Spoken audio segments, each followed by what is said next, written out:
Welcome back to the deep dive.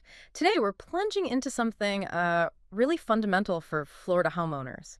It actually grew out of a terrible You're tragedy. talking about Surfside, right? Yeah, The Champlain Towers South collapse in 2021. exactly. 98 lives lost. I mean, that wasn't just a disaster, it was a wake-up call, a huge one. It demanded things change. And change they did. That's what we're diving into today. Florida's massive overhaul of its condo and HOA laws, specifically House Bill 913 or HB 913. Yeah. Our mission really is to cut through the legal stuff and see how these new laws they officially kicked in July 1st, 2025, how they're meant to reshape safety, financial stability, and transparency. It's huge. It really is. This Yeah. isn't just tinkering. It's like a complete rebuild of how condos are funded and managed. And it has big implications for you, whether you own one, want to buy one, or even just live nearby. What's really striking, I think, is that direct line you mentioned, from tragedy to this sweeping legislation. Yeah. These aren't small tweaks. It's a serious, proactive attempt to re-engineer the system, hitting those weak spots that Surfside, tragically exposed. Right. So for you listening, understanding these three core pillars, safety, financial stability, and transparency, that's basically the key to getting this whole thing. So it's about preventing future heartbreak, but it comes with maybe some tough consequences too. Exactly. There are definite trade-offs involved. Okay, let's unpack that first pillar then. Safety.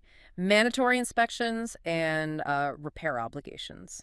This is where the state's basically saying, look, no more cutting corners. Right. Structural integrity, milestone inspections, they're not optional anymore. So we're talking older, taller buildings mostly, especially near the coast. Pretty much. If your building is 3 stories or more and it's hit 30 years old, boom, inspection time. And even younger near the coast. Yeah, if it's within 3 miles of the coastline, which is a lot of Florida condos that age drops to 25 years, they're under the microscope. And it's not just a quick look-see, is it? There's this thing called a SIRS. The Structural Integrity Reserve Study. Yeah. Think of it like a deep dive engineering report. Okay. It doesn't just point out what needs fixing, structurally speaking, but it maps out how to actually fund those repairs over the next 30 years. And here's the kicker, right? If they find problems. The board has to fix them.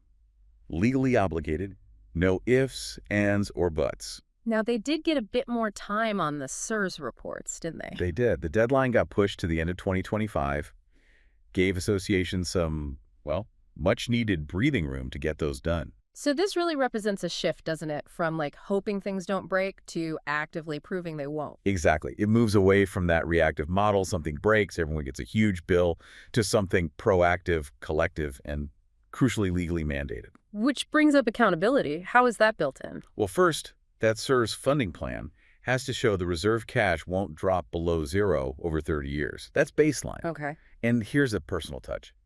Every single board member has to sign an affidavit saying, yes, I've seen this report, I've reviewed it. And that goes on record. Becomes part of the official records, kept for at least 15 years. Adds a real layer of personal responsibility. What if the inspections find something urgent? Can they put off the SIRS study? Yes, there's a provision for that. If a milestone inspection finds repairs are needed right now, the board can ask to delay the SIRS for up to 2 budget years. But the owners have to agree. Crucially, yes. A majority of all unit owners have to approve that delay. It lets them focus on the immediate fire, so to speak. And what about conflicts of interest? Say the engineer doing the inspection also wants the repair contract. They're clamping down on that too. Any engineer, architect, contractor bidding on inspections or the SIRS, they must disclose upfront if they also plan to bid on the resulting repair work. And if they don't? Or if they have hidden ties? Undisclosed financial interests, close relatives involved, those contracts are void. Plus, they could face license discipline.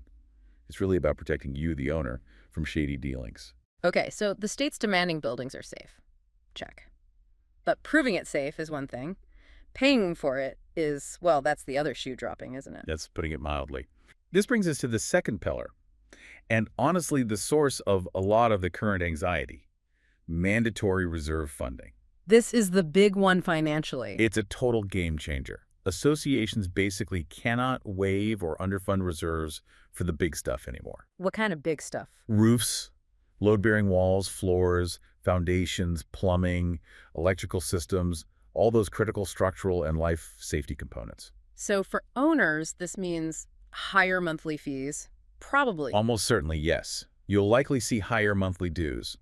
But the state's argument, the goal here, is to prevent those massive, life-altering surprise special assessments. The ones that cost tens, even hundreds of thousands, almost overnight. Exactly. It's like forcing buildings to build up an emergency fund, a financial earthquake kit, before the big one hits, instead of scrambling afterwards. It makes sense long-term, but ouch, short-term pain.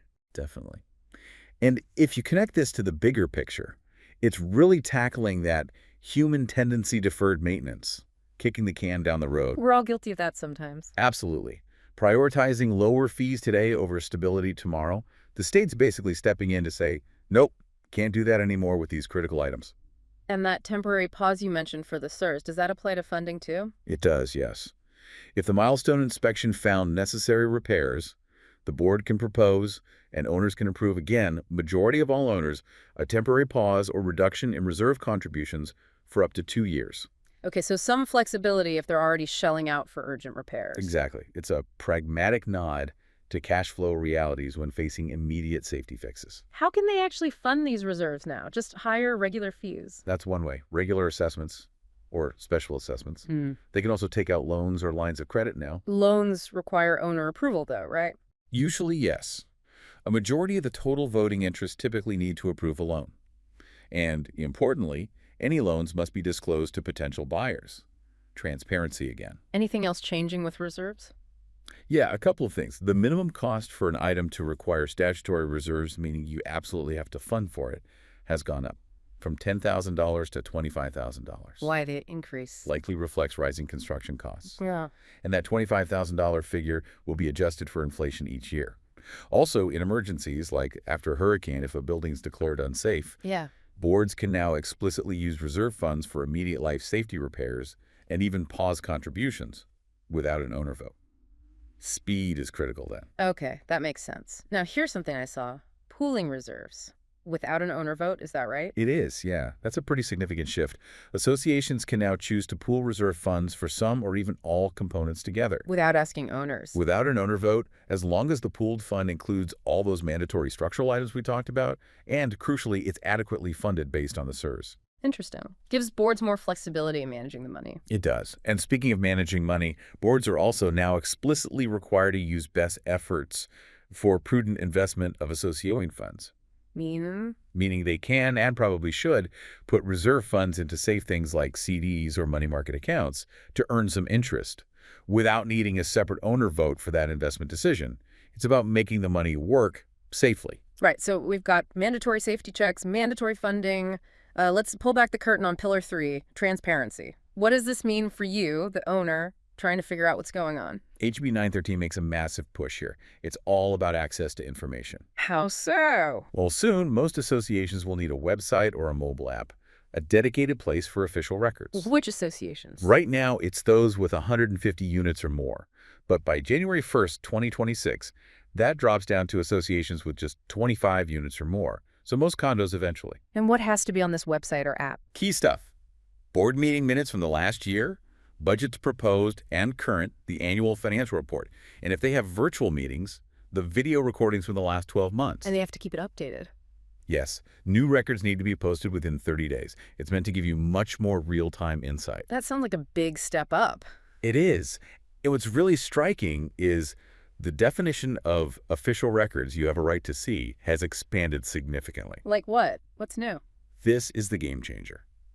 All bank statements and ledgers, not just summaries, the actual statements.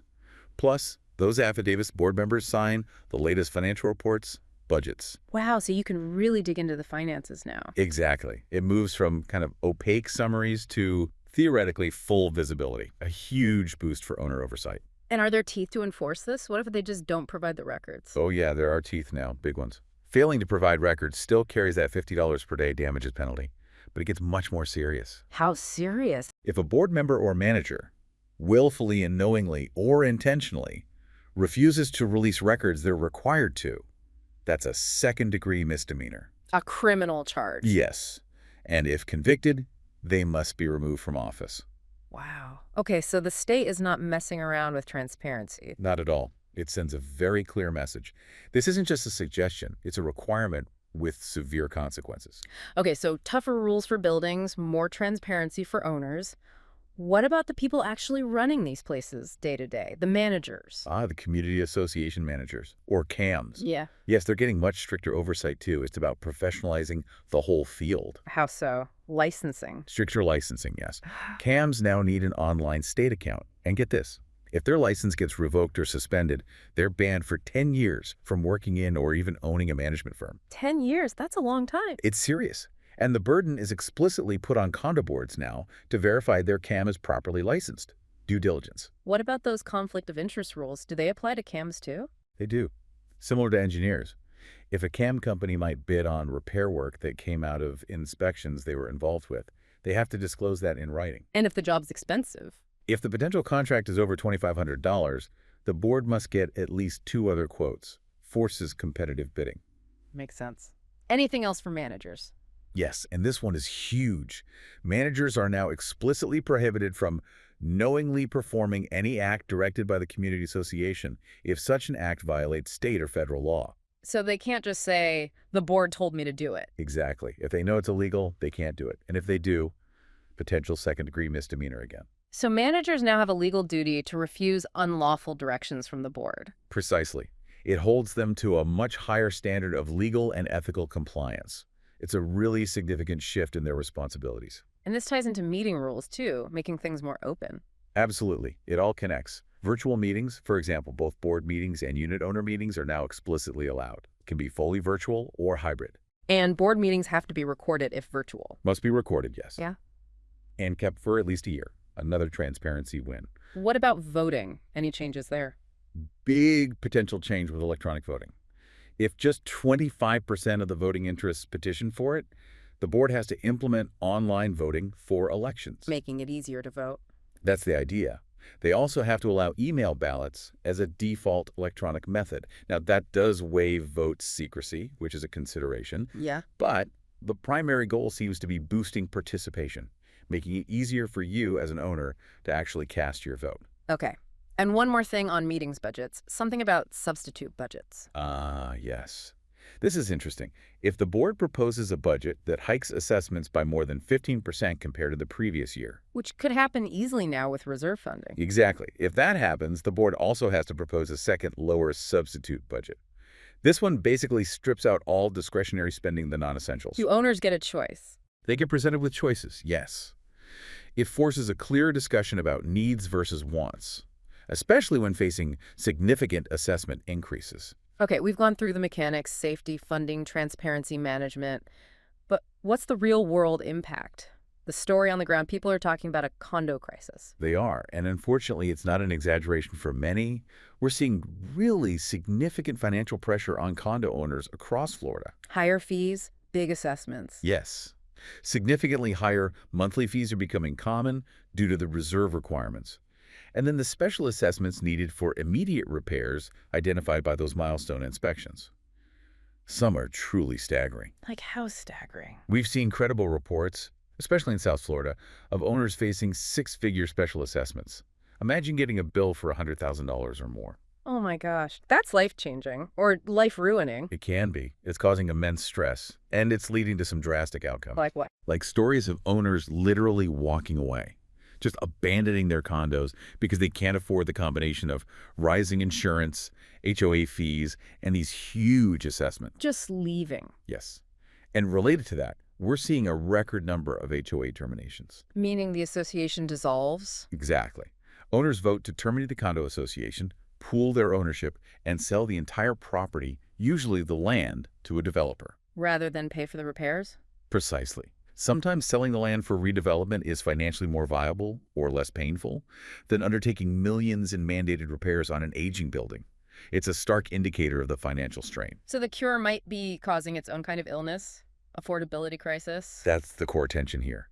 The measures designed, rightly, to prevent another Surfside are creating a severe crisis of affordability, particularly in older buildings. And this must be shifting the whole market, right? What about new condos? Well, that's another fascinating ripple effect. New condo construction. It's almost exclusively skewed towards luxury or ultra-luxury now. Right. Because the costs are so high. Meeting these new structural and financial standards from day one, plus rising land and construction costs, It's just incredibly difficult for developers to build anything aimed at the middle market or affordable price points. So it's creating like a two-tiered condo market. It certainly looks that way. Shiny, expensive, fully compliant new towers for the wealthy, and then a growing challenge for everyone else in older buildings facing these massive new costs. Okay, let's flip it. What about for someone buying a condo now? Is this good or bad? For a buyer, honestly, HB 913 offers significantly more protection than before. How so? Because you're buying into a system where structural soundness is being verified, reserves have to be properly funded, management is more accountable, and transparency is way up. And you get time to check things out. Yes, buyers get a 7-day rescission period to review all the condo documents. Yeah. And now, crucially, they can request and see all bank statements, ledgers, inspection reports, the SIRs. So you can make a much more informed decision. A much more informed decision. But the flip side is you need to be really diligent reviewing those documents, especially for older buildings, because even with the new laws, there might still be significant repairs and higher fees baked in or coming down the pike. Okay, so good for buyers overall, maybe, if they do their homework. What about sellers, especially in older buildings? That's where it gets really tough. Selling an older condo right now can be incredibly difficult. Owners are trying to juggle potentially high HOA dues and looming special assessments. And we said hard to price, I bet. Very hard. And they have to be aware of that longer rescission period for buyers. Plus, full disclosure is key. They must provide those inspection reports and the SIRs if it's done. Hiding problems is not an option and carries huge liability. And financing must be harder, too. Definitely. We're hearing more about unwarrantable condos. That's industry speak for buildings that lenders won't touch because they don't meet standards, maybe due to low reserves, pending litigation, or significant deferred maintenance flagged in inspections. That makes it extremely hard for buyers to get mortgages, shrinking the pool of potential buyers dramatically. It's a complex ripple effect. Safety first, but the financial waves are huge.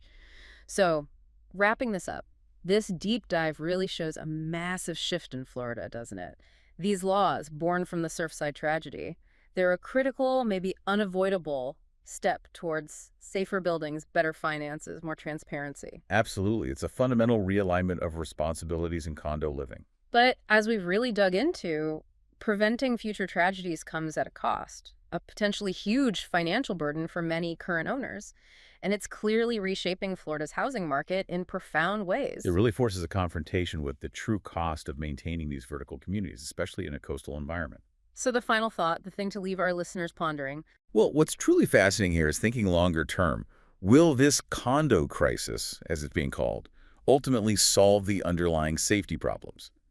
Or will it mostly just change who can afford to live in these buildings? Shifting demographics, pushing people out. Potentially. Yeah. And how might this Florida experiment, because it is a massive experiment, influence other places? Think about other coastal states, other high-density areas facing aging infrastructure. Could this become a blueprint or a cautionary tale? Maybe both. It really throws into sharp relief that constant, difficult balancing act between public safety, housing affordability, and, basic property rights. Where do you draw the line? Florida's drawing it pretty firmly right now. Definitely something to keep watching, Yeah. and something for all of us, especially if you're connected to condo living, to really think about